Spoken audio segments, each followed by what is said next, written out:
जय श्री कृष्णा। स्वागत है आप सभी का हमारे आत्मिक ज्ञान चैनल में। आज हम श्रीमद् भगवत गीता के 8वें अध्याय का पाठ करेंगे। 8वें अध्याय में अर्जुन श्री कृष्ण से ब्रह्म क्या है, अध्यात्म किसको कहते हैं, कर्म, अधिभूत और अधिदेव क्या है, अधियज्ञ कैसा है और मनुष्य की देह में स्थित अधिदेह कौन सा है, इन सब का उत्तर श्री कृष्ण से जानते हैं। इसी क्रम में अर्जुन ने कहा, हे पुरुषोत्तम, वह ब्रह्म क्या है, अध्यात्म किसको कहते हैं, कर्म क्या है, अधिभूत क्या है और अधिदेव क्या कहलाता है। हे मधुसूदन, अधियज्ञ कैसा है और इस देह में अधिदेह कौन सा है। मरने के समय से स्थित चित्त वाले लोग तुमको कैसे जान जाते हैं।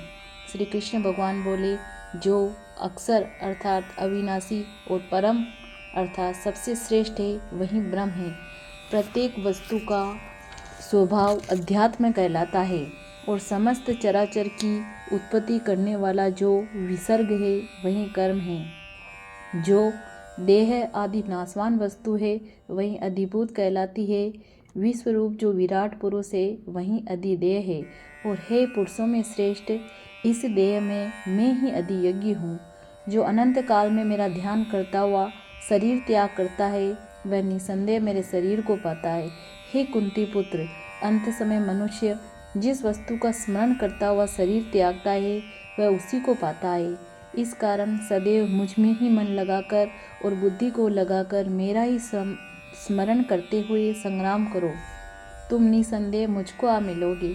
हे पार्थ, अभ्यास रूप योग से युक्त हो दूसरी ओर जाने वाले मन से सदा चिंतन करता हुआ पुरुष परम और दिव्य पुरुष को ही प्राप्त होता है।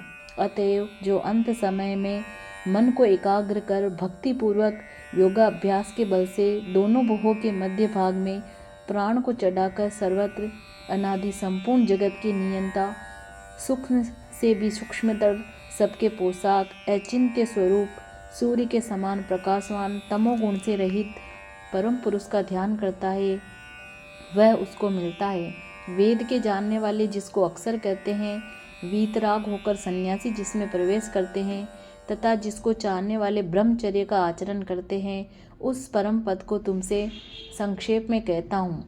सब इंद्रिय द्वारों को रोककर मन को हृदय में धारण कर प्राणों को मस्तक में ले जाकर समाधि योग में स्थिर इस ओम अक्षर का उच्चारण करता हुआ जो देह को त्यागता है उसे मोक्ष रूप की उच्चतम गति प्राप्त होती है।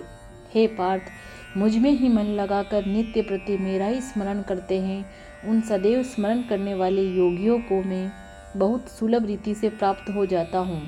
मुझको प्राप्त होने पर सिद्धि को प्राप्त करने वाले महात्मागण फिर ये जन्म नहीं धारण करते जो नाशवान और दुख का गरे। हे अर्जुन, ब्रह्मलोक पर्यंत जितने लोक है वहाँ से लौटना पड़ता है, परंतु मुझ में मिलने से फिर जन्म नहीं होता। हजारों महायुगों का एक दिन होता है और हजारों महायुगों की एक रात्रि ब्रह्मा की होती है। जो इन बातों को जानते हैं वे सब ज्ञाता है। ब्रह्म का दिन होने पर अव्यय से सब व्यक्तियों का उदय होता है और रात को उसी में एक हो जाता है। हे पार्थ, समस्त चराचर की वस्तुओं का यह समुदाय दिन में बार बार उत्पन्न होकर रात्रि के आगमन में लीन हो जाता है। इस अव्यक्त से परे दूसरा सनातन अव्यक्त है जो इन सब के नष्ट होने पर भी कभी नष्ट नहीं होता। उस अव्यक्त को ही अक्षर कहते हैं। वही परम गति है जिसको प्राप्त करके फिर संसार में नहीं जन्मते, वही मेरा परम धाम है। हे पार्थ, जिसके अंतर्गत सब प्राणी हैं और जिसने इस समस्त जगत का विस्तार कर रखा है वह श्रेष्ठ पुरुष अनन्य भक्ति से ही मिलता है। हे भारत, जिस काल में योगी जन देह छोड़कर फिर नहीं लौटते हैं और जिस काल में लौट आते हैं, अब वह काल बतलाता हूँ जिसका मैं अग्नि प्रकाश और दिन शुक्ल पक्ष हूँ।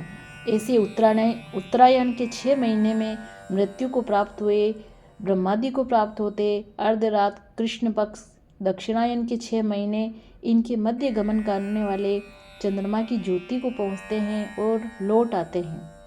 संसार की नित्य चलाने वाली शुक्ल और कृष्ण नाम की 2 गतियाँ हैं। एक से आने पर लौटना पड़ता है और दूसरी पर फिर लौटना नहीं होता। हे पार्थ, योगी इन दोनों गतियों का तत्व जानता है, इसी से मोह में नहीं पड़ता।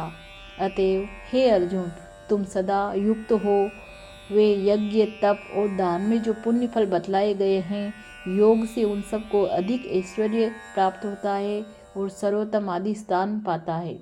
इति श्रीमद् भगवद गीता का 8वां अध्याय समाप्त। जल्दी हम आपके सामने 8वें अध्याय का महात्म्य लेके आएंगे। उसके लिए आप हमारे चैनल को लाइक, शेयर और सब्सक्राइब करें। धन्यवाद।